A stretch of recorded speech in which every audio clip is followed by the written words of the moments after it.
Earlier, I spoke to Gavin Blair in Tokyo. He started by telling us more about voters' concerns. Rising prices, particularly for food, is a huge one, and rice in particular. It's the staple of the Japanese diet, and prices have doubled over the last year. To give an idea of just how important this has become, an agriculture minister earlier this year made a joke about rising prices and had to step down. A joke about the rising price of rice, which nobody found funny. Inevitably, it's people on lower incomes that are being squeezed. Wages are just not kept pace with the rise in prices overall, particularly food. As you mentioned, tariffs as well. It's not the biggest issue here, but it is an issue. People are aware these negotiations are going on, and the Prime Minister's position is weak. A weak government is, of course, not a great position to be in terms of trade negotiations. What is a new issue here is the foreign presence in Japan. That hasn't really been an issue in previous elections.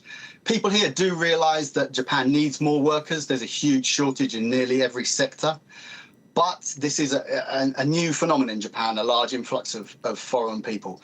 So it hit 3.8 million last year, which is a record. That's only around 3% of the population, much lower than in Europe and elsewhere. But still, it has caused some unease. I was talking to a voter this week. He told me that he's aware that Japan needs more workers. In fact, in his own company, they're short of workers, and he's doing extra shifts to cover them. But he still has some unease about this. And that question of immigration has led to a rise in support for this far-right Sanseito party that's been getting a lot of coverage. Can you tell us more about them? Yes, so as you mentioned, they're running on a Japanese first slogan, and they've adopted some of the same rhetoric and policies that populist far-right parties have in Europe. They've also effectively used social media, which is actually quite surprisingly new here and hasn't been exploited by parties like that in the past. Now, they have been ramping up the anti-foreigner rhetoric here.